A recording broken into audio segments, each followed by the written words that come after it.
जय श्रीमन नारायण। ए पर जे टिप्पणी हम करे जा रहल बा रामानुजदास श्रीमान गट्टू वेणुगोपाल स्वामी जी के द्वारा दिहल गयल बा। अध्याय 16 देवसुर संपद विभाग योग श्लोक 20।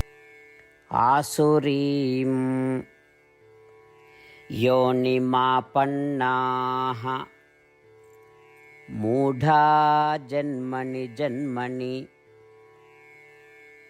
माम् अप्राप्य एव कौन्तेय ततो यान्ति अधमां गतिम्।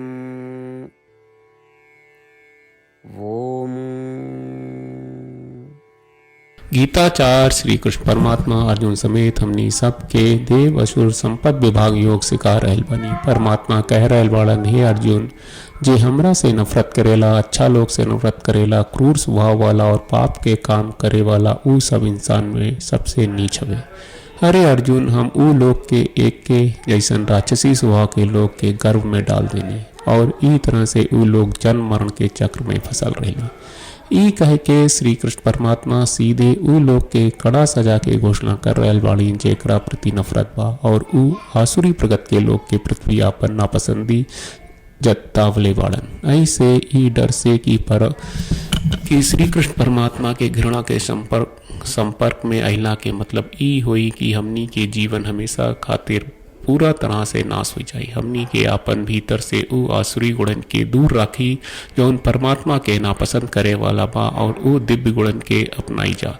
श्रीमन नारायण के प्राप्त और खाली श्रीमन नारायण के समर्पण के आपन जीवन के उद्देश्य बना के आई श्री कृष्ण परमात्मा के वचन के श्लोक के रूप में दोहरावे के कोशिश करी जा। आसुरीं योनिमापन्नाः मूढा जन्मनि जन्मनि मामप्राप्यैव कौन्तेय ततो यान्ति अधमां गतिम्।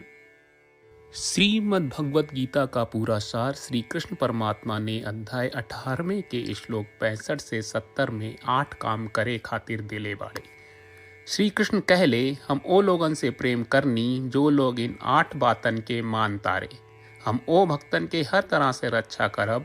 श्री कृष्ण परमात्मा के द्वारा बोलल गईल संपूर्ण भगवत गीता सुनला के बाद अर्जुन कहले, करिष्ये वचनम त्वा, जेके मतलब बा, कृष्ण मैं उही करब जौन आप कही।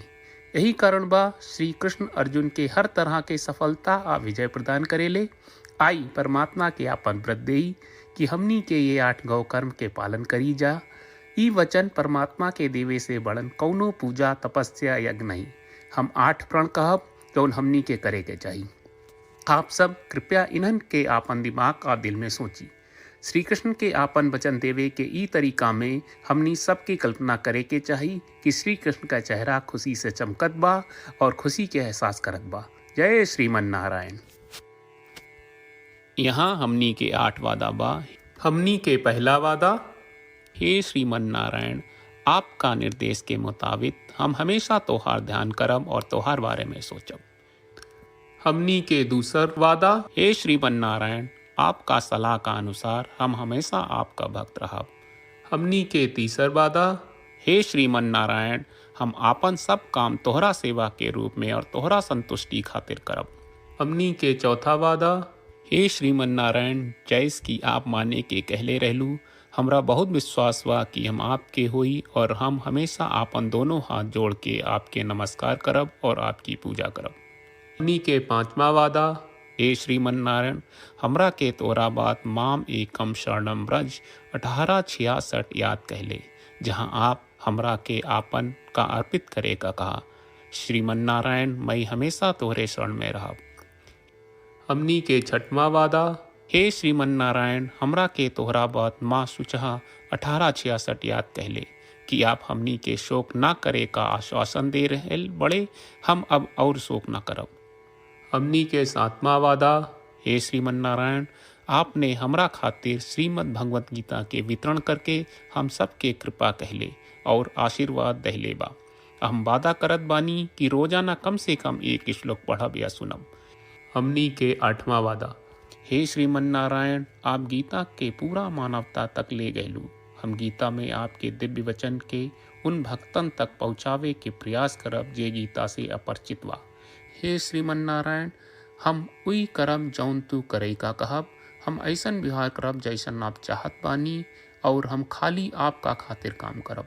श्रीमन्नारायण के रोज आपन वचन देहल कि हम ओइस करब जैस आप कहत बानी, ई अपने आप में बड़न पूजा बा। श्रीमन्नारायण, करशे वचनम त्वा। श्रीमन्नारायण, हम तोरे निर्देश के मुताबिक काम करब। सर्वम श्री कृष्ण अर्पणम अस्तु। जय श्रीमन्नारायण। आसुरीं योनिमापन्नाः मूढा जन्मनि जन्मनि माम् अप्राप्य एव कौन्तेय ततो यान्ति अधमां गतिम्। ॐ